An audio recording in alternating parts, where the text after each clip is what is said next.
여러분 안녕하세요. 생각 채널입니다. 이제 연휴가 끝났고 다시 한번 활기찬 시작을 하셨을 거라 생각이 됩니다. 우리는 연휴였지만 미국의 시장은 간밤에 열렸었는데요. 장 초반에는 좋은 흐름을 이어가서 분위기가 살짝 좋아지려나 했었는데 장 후반으로 가면 갈수록 흐름이 다시 가라앉으면서 결국엔 좋지 않은 흐름으로 마무리가 되었는데요. 아직도 시장에는 많은 변수들이 남아있기 때문에 당분간은 안심하지 못하고 계속 증시가 흔들릴 것을 전망하고 있는데 한번 관련된 내용들을 살펴보겠습니다. 간밤에 미국 증시의 3대 지수는 모두 하락하고 마무리가 되었습니다. 장 초반에는 모두 상승하나 싶더니 후반으로 갈수록 기세가 꺾이고 도로 내려앉고 말았는데요. 다우지수는 0.72%가 하락했고 S&P 500 지수는 0.69%가 하락했고 나스닥 지수는 0.64%가 하락하고 마무리가 되었습니다. 산업 전반적으로 봐도 대부분 하락한 붉은빛을 띠고 있고요. 대부분의 테크 기업들이 하락한 반면 오늘도 테슬라는 혼자만 살짝 상승하고 마무리가 되었습니다. 요즘 테슬라의 상황이 너무나도 좋기 때문에 테슬라의 주주들은 지금 시장의 분위기가 좋지 않아서 덩달아 테슬라가 함께 못 올라가고 있는 것을 굉장히 안타까워하고 있는데요. 시장의 분위기가 정말 여러가지 변수들로 좋지 않기 때문에 참 많이 아쉬운 것 같습니다. 해외의 주요 ETF들을 살펴보면 친환경, 신재생 에너지 부분들은 다들 좋았었는데요. 그 밖에는 다소 어지러운 장세가 펼쳐진 것 같습니다. 반도체도 빠졌고 바이오와 헬스케어 부분도 좋지 않았고 자동차 부분은 절반은 좋고 절반은 빠지고 그래도 2차전지 부분은 약간 상승하고 마무리가 된 모습입니다.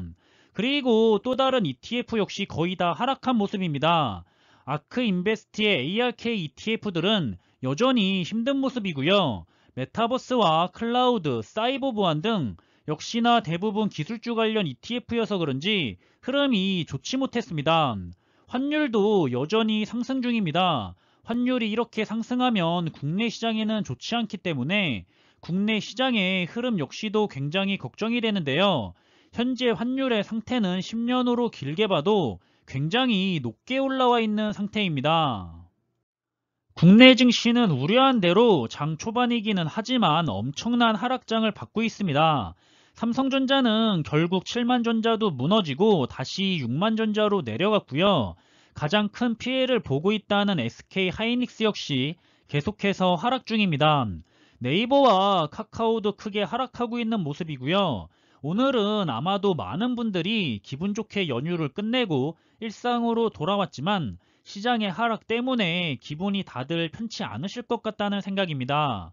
일단 아무래도 여전히 시장의 문제들이 해결이 되지 않은 채 지나가고 있다는 점이 증시 하방에 압력을 지속하고 있다고 생각이 되는데요.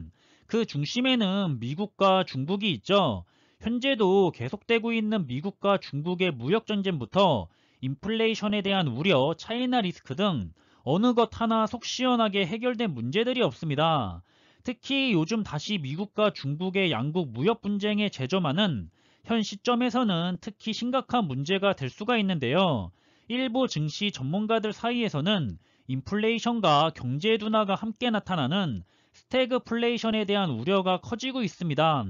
이와 같은 상황에서 미국과 중국의 갈등이 심화하면 원자재 공급에 차질이 생겨 물가 상승이 더 가파르게 나타나게 되고 결국 경기가 둔화로 이어질 수가 있습니다.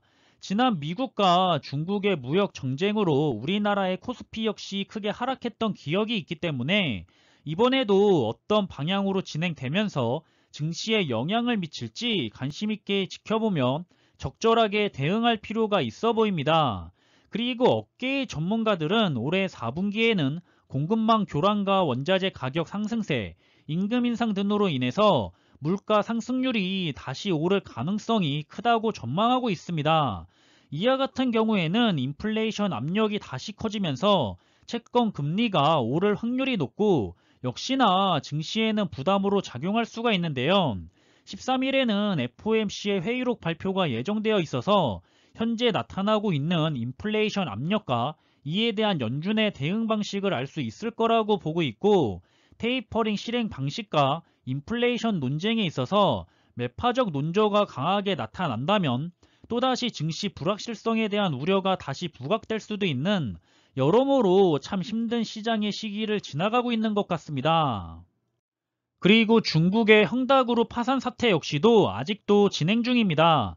여기서 더 큰 문제는 헝다그룹도 문제지만 헝다그룹에 이어서 다른 기업들 역시 줄줄이 디폴트 위기에 직면해 있어서 중국 부동산 시장이 전반적으로 타격을 입게 되면 투자가 급강할 수밖에는 없고, 이는 곧 중국의 경제 성장을 저해해야 하는 요인이 될 수가 있습니다. 그리고 오늘 12일에는 한국은행의 금통위가 열리는 날이었는데요. 기준 금리를 올리지 않고 동결할 가능성을 크게 보고 있었는데 역시나 0.75%로 동결이 결정났습니다. 다만 현 상황에서 기준금리 동결이 무조건 긍정적인 것은 또 아닌데요. 미국이 테이퍼링을 앞두고 있는 만큼 미 달러와 강세가 지속이 될 텐데, 이 같은 상황에서 실질 금리를 높여 원화 가치 하락을 방어하고 향후 발생할 수 있는 위험을 예방할 필요가 있는데, 참 여기서도 이렇게 해도 저렇게 해도 많이 어려운 상황에 처한 것 같습니다. 그래도 그동안 미국 주식은 꾸준히 올라갔었기 때문에 지금의 조종장은 상승했던 만큼 어느 정도 하락할 때도 됐지하고 담담하게 받아들일 수도 있겠지만, 국내 주식은 최근에 계속해서 좋지 않았는데 지금도 똑같이 계속 하락하니까 많이들 답답해하고 속상해하는 것 같습니다. 지금 다들 힘내자고 서로를 위로하고 있던 걸 볼 수가 있었는데요. 힘들 때는 역시나 버티는 수밖에는 없습니다. 항상 이런 힘든 순간순간들을 잘 이겨내야 그 다음에 오는 좋은 상승장을 받을 수가 있었다는 사실을 우리는 알고 있는데요. 알고 있지만 참 그것을 이겨내고 장기 투자를 이어나가는 것 또한 쉽지가 않은 게 사실입니다. 장기 투자 다들 말은 쉽게 하지만 그걸 정말로 해내는 투자자들은 역시 극히 일부에 지나지 않는데요. 우리는 이겨내는 투자자가 되었으면 좋겠고요. 버텨내면서 계속해서 시장의 흐름이 좋지가 않으니까 차분하게 모니터링 하면서 내가 투자하는 종목의 주가가 정말 매력적으로 하락해 있는 상태라면 조금씩 분할 매수로 싸게 줍줍하는 게 결국엔 이기는 투자라는 것을 이번에도 곧 알게 될 거라 생각합니다. 이제는 많은 전문가들이 증시 조정이 이제 시작된 거나 다름없다는 입장을 많이 보이고 있습니다. 워낙 큰 문제들이 산재해 있다 보니까 빠르게 회복이 될 거라 생각하는 입장은 보이지가 않고 있고요. 앞으로도 위기가 길게 갈 거라 보는 의견들이 많이 보이는데요. 적어도 내년 1월까지는 차분하게 지켜볼 필요가 있다는 의견이 많이 나온 것 같습니다. 문제가 확실하게 해결이 되지 않는 이상 순간순간 증시가 좋아진다고 하더라도 그게 잠재적으로는 계속 위험이 도사리고 있다고 보기 때문인 것 같은데요. 우리들은 이미 알고 있습니다. 이렇게 주식시장이 어렵고 힘들 때 이 시기가 지나가고 나면 다시 언제 그랬냐는 듯이 더 위로 상승해 간다는 것을 알고 있는데요.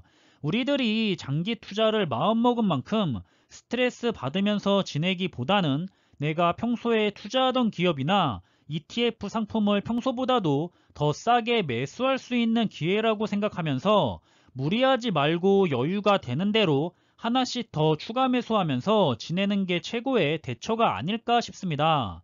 저 역시도 항상 제가 투자 중이거나 관심 있는 기업들 그리고 ETF들을 정리해 놓고 항상 모니터링 하고 있습니다. 언제든지 매력적인 주가 상태라고 생각이 되면 조금씩 추가 매수를 하기 위해서인데요.